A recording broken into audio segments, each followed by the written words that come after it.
अस्सलामुअलैकुम व्यूअर्स। चलो खुद सीखूंगा और दूसरे को सिखाऊंगा। तो व्यूअर्स, आज मैंने आप लोगों के लिए और एक नया ट्यूटोरियल लेके आप लोगों के सामने हाजिर हो गया। तो व्यूअर्स, आज मैंने आप लोगों को दिखाऊंगा ब्रादर HE800-B ये मॉडल का जो मशीन का एरर 600 कैसे रिमूव करने का A to Z full information मैंने आज आप लोगों को दिखाऊंगा। तो व्यूअर्स, आप लोग देख रहे हैं मेरा जो मशीन में थोड़ा सा चलने के बाद मेरा मशीन का एरर 600 आ जाता है। तो मैंने ये जो प्रॉब्लम एरर 600 इसको रिमूव करके दिखाऊंगा कैसे इसको रिमूव कर सकता है। तो व्यूअर्स, आप लोग मालूम होएगा शायद एरर 600 आता है मूलतः तो जो धागा रहते हैं, ये धागा से हम लोगों को एरर 600 आता है। तो व्यूअर्स, अगर मेरा जो मशीन चलने का टाइम पे मेरा धागा टूट जाता है तो फिर मेरा मशीन में एरर 600 आने का बात है। तो मतलब मेरा जो मशीन चलने का टाइम पे धागा टूट जाने का बाद हम लोगों को मशीन में एरर 600 आ जाएगा। तो मेरा जो मशीन में है अभी जो धागा नीडल में है फिर भी एरर 600 आ रहा है, ये कौन सा प्रॉब्लम है? ये वाला प्रॉब्लम कैसे रिमूव करने का A to Z full information मैंने आज आप लोगों को दूंगा। तो व्यूअर्स, आप लोग देख रहे हैं जो मेरा मशीन में धागा लगा हुआ है, मतलब मेरा नीडल में धागा लगा हुआ है फिर भी एरर 600 आ रहा है। तो इसको रिमूव करने के लिए हमारा जो मशीन का बाजू वाला साइड में इधर एक कवर रहेगा। एक कवर का अंदर जो स्टॉप मशीन के इमरजेंसी स्टॉप एक स्विच रहते हैं। इमरजेंसी स्टॉप का स्विच का अंदर से हम लोगों को एरर 600 आता है। तो मतलब इधर एक स्विच काम करता है, वो मैन्युअली काम करता है। अगर मेरा मशीन में ऑटो काम नहीं करेगा तो इधर इमरजेंसी जो स्विच उसको पुश करने के बाद हम लोगों को एरर 600 नहीं आएगा, मतलब मशीन स्टॉप हो जाएगा। तो हम लोग अभी ये वाला ऑटो मशीन में धागा टूटने के बाद हम लोगों को अगर मशीन स्टॉप नहीं होएगा तो हम लोगों को बॉडी ख़राब हो सकता है। इसलिए हम लोगों को ये मशीन का जो ऑटो फॉकरम सिस्टम रखना चाहिए। तो व्यूअर्स, हम लोगों को अभी आप लोग देख रहे हैं जो मशीन का धागा लगा हुआ है फिर भी हम लोगों को मशीन चलता नहीं, ये किसके लिए? तब लोग देख रहे हैं मेरा मशीन का बाजू वाला साइड में इधर एक सेंसर है। ये सेंसर हम लोग अच्छा तरीक़े से काम नहीं कर रहा है, मतलब मेरा जो ये धागा सही तरीक़े से चल रहा है लेकिन मेरा सेंसर में सेटिंग का कुछ प्रॉब्लम है। इसलिए जो मशीन धागा टूट गया, उस मशीन का नीडल में धागा है लेकिन मेरा सेंसर में समझता है मेरा धागा टूट गया, इसलिए मशीन में एरर आ जाता है। तो मैंने आप लोगों को ही समाधान करके दिखा रहा हूँ। इसको समाधान करने के लिए हम लोगों को जो करना पड़ेगा, हम लोगों को बाजू वाला साइड में इधर जो सेंसर का जो बार रहता है, इधर जो कनेक्टिंग देख रहे हैं आप लोग, ये कनेक्टिंग का इधर 3 मिली L की स्क्रू नाट मिल जाएगा आप लोगों को। ये स्क्रू नाट को हम लोगों को थोड़ा सा हल्का लूज़ करके रखना, लूज़ करके फिर बाजू वाला साइड में जो थ्रेड गाइड धागा का वो थ्रेड गाइड पकड़ के थोड़ा सामने हटा देना चाहिए। तो फिर हम लोग स्क्रू टाइट करके हम लोगों को मशीन को सिलाई करके देखना चाहिए एरर 600 गया ना नहीं गया।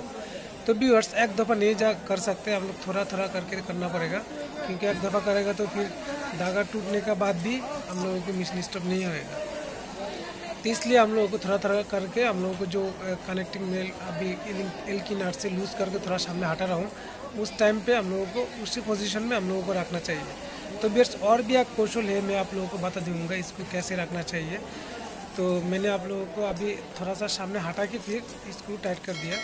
तो आप लोग देख रहे हैं मेरा मशीन अभी अच्छा तरीके से चल रहा है, मतलब मेरा मशीन का जो एरर 600 आया था अभी वो एरर 600 नहीं आ रहा है।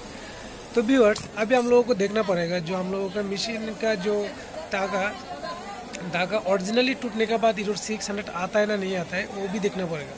मैंने अभी एरर 600 समाधान कर लिया, लेकिन वो तो एक बात है, जो मशीन का जो धागा टूटने के बाद मशीन ऑफ नहीं होएगा तो फिर मेरा बॉडी भी कट जाएगा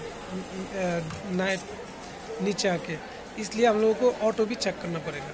तो चेक करने के लिए मैं आप लोगों को अभी चला के दिखा रहा हूँ। मेरा मशीन का जब भी थ्रेड चल रहा है, मशीन स्विंग हो रहा है, उस टाइम पे मेरा धागा और थ्रेड गाइड में थोड़ा सा पकड़ के रख रहा है। तो मेरा जो थ्रेड गाइड ये धागा का साथ थ्रेड गाइड थोड़ा वाइब्रेशन की तरफ होता है, इसलिए जो बाजू वाला साइड में सेंसर, ये वाला सेंसर समझता है मेरा मशीन का धागा है टाइट है। अगर धागा लूज हो जाएगा तो फिर ऑटोमेटिकली हम लोगों का मशीन स्टॉप होना चाहिए। तो व्यूअर्स अभी आप लोग देख रहे हैं, मैंने जिस टाइम पे मेरे मशीन का स्विंग कर रहा हूँ उस टाइम पे मेरा जो बाजू वाला साइड में जो सेंसर, ये वाला सेंसर लाइट ऑफ हो जाता है। मतलब धागा जिस टाइम पे टाइट होएगा उस टाइम पे मेरा लाइट ऑफ होना चाहिए। अगर स्विंग होने के बाद जब भी धागा लूज हो जाएगा उस टाइम पे मेरा सेंसर का लाइट जलना चाहिए। इसी तरीके से हम लोगों को मशीन का टाइमिंग करना चाहिए। तो व्यूअर्स मैं आप लोगों को दिखा रहा हूँ, जिस टाइम पे मेरा मशीन चल रहा है उस टाइम पे मेरा सेंसर का लाइट ऑफ हो रहा है, और जिस टाइम पे मशीन का स्टिच होने के बाद कंप्लीट हो जाता है उस टाइम पे मेरा धागा जब भी लूज़ होते है उस टाइम पे मेरा सेंसर का लाइट जलता है। तो मेरा टाइमिंग परफेक्टली अच्छा है अभी। तो मैंने अभी आप लोगों को दिखाऊंगा ये मशीन का थ्रेड और मतलब धागा टूट के दिखाऊंगा आप लोगों को मशीन बंद होता है कि ना नहीं होता है, वो तो देखना चाहिए ना। क्योंकि मेरा मशीन का अभी ईरोड 600 समाधान कर लिया, लेकिन मेरा जो मशीन का थ्रेड अगर धागा टूटने के बाद जो मेरा मशीन बंद होएगा तो सही है, अगर नहीं बंद होएगा तो मेरे को वो टाइमिंग फिर भी टाइमिंग करना पड़ेगा, क्योंकि मेरा टाइमिंग अच्छा तरीके से नहीं। तो व्यूअर्स अभी मैंने ये वाला मशीन का धागा टूट के आप लोगों को दिखाऊंगा। तो आप लोग देख रहे हैं अभी मेरा मशीन जब भी चल रहा है उस टाइम पे मेरा लाइट सेंसर का लाइट ऑफ होता है, जिस टाइम पे धागा लूज होता है उस टाइम पे सेंसर का लाइट जलते। तो व्यूअर्स अभी मैंने आप लोगों को दिखा रहा हूँ, धागा नीडल से निकलता हूँ, निकलने के बाद आप लोग को दिखाऊंगा चला के मेरा मशीन स्टॉप होता है ना नहीं होता है। तो व्यूअर्स आप लोग देख रहे हैं अभी मेरा मशीन में ईरोड 600 फिर भी आ गया। मतलब मैं अभी तो मशीन का जो धागा ओरिजिनली टूट दिया, इसलिए मेरा मशीन में ईरोड 600 आ गया। तो ऐसा ही होना चाहिए। तो मेरे जिस टाइम पे मेरा चलने के टाइम पे मशीन का धागा टूट जाएगा उस टाइम पे मशीन ऑटोमेटिकली ईरोड 600 आके मशीन ऑफ हो जाएगा। इस तरीक़े से आप लोग मशीन का जो सेंसर टाइमिंग करना चाहिए। तो व्यूअर्स मेरा वीडियो आप लोगों को पास अच्छा लग रहा है तो ज़रूर एक लाइक कर दीजिए, और किधर भी आप लोग नहीं समझा तो फिर मेरा वीडियो का नीचे कमेंट बॉक्स में आके कमेंट कर सकता है, मैं कमेंट का जवाब दूँगा। तो व्यूअर्स आप मेरा चैनल में नया है तो फिर मेरा चैनल को सब्सक्राइब करके उसको बाजू में जो घंटा आइकन बेल उसको प्रेस करके रख दीजिए। तो मैंने नेक्स्ट टाइम इसी वाला जो वीडियो अपलोड करूँगा वो वाला वीडियो आप लोगों को मोबाइल और कंप्यूटर में नोटिफिकेशन से हिसाब से आ जाएगा। तो व्यूअर्स मेरा वीडियो कैसा लगा आप लोग मेरा वीडियो के नीचे कमेंट बॉक्स में जरूर कमेंट कर दीजिए। मैंने आप लोगों को कमेंट मिलेगा तो नेक्स्ट टाइम वीडियो बनाने के लिए मन करेगा। तो आज इधर तक ही, और देखा करूँगा दूसरे वीडियो लेके, तब तक आप लोग खुश रहो, अच्छा रहो। आज इधर ही, अल्लाह हाफ़िज़।